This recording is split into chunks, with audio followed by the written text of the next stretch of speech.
মই বাঁহৰ গাজৰ এটা ৰেচিপি লৈ আহিছোঁ। তাৰ কাৰণে লৈছোঁ এটা বাঁহৰ গাজ আৰু এইদৰে মই এতিয়া কাটি লৈছোঁ।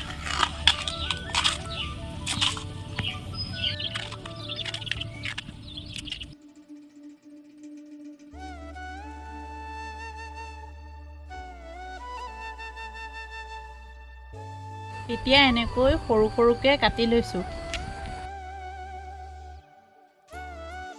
আৰু ইয়াতে দুটা সৰু সৰু আলু কাটি দিছোঁ। নিদিলেও হয়, আপোনালোকে দিলে বেছি ভাল লাগে।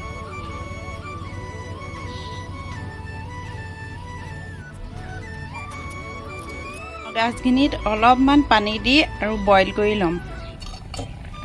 এতিয়া এইখিনি বইল কৰা হৈ গ'ল। এতিয়া গাজখিনি পানীটো টুক যাবৰ কাৰণে এনেকৈ ফুটা খৰাহী এটাত বাকি থৈ দিছোঁ। কেৰাহী গৰম হৈ গ'ল। এতিয়া দি দিছোঁ মিঠাতেল।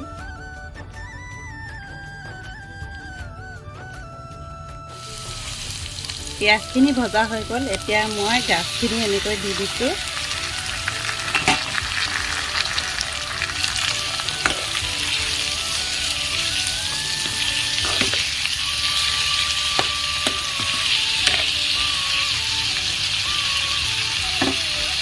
আৰু ইয়াতে এচামুচ নহৰু দি দিছোঁ।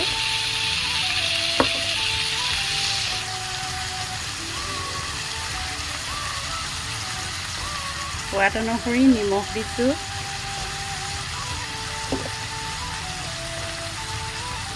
সোৱাদ অনুসৰি হালধি দি দিছোঁ।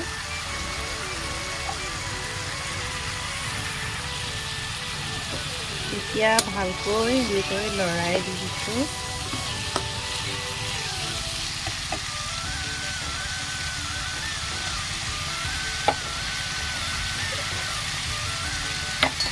অলপমান গোটা মছলা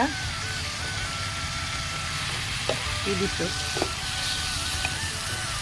ঢেকীয়া শাক দি দিছোঁ। ঢেকীয়া দিলে বেছি ভাল লাগে, যদি নাথাকে নিদিলেও হ'ব।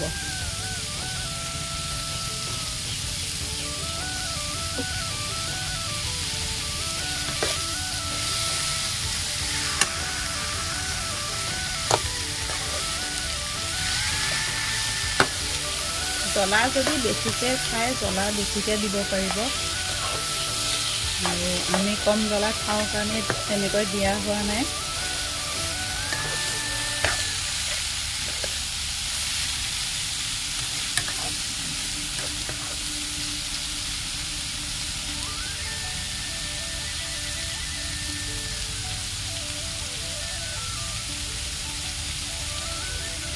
অকণমান এইদৰে পানী ছটিয়াই দিছোঁ সিজিবৰ কাৰণে।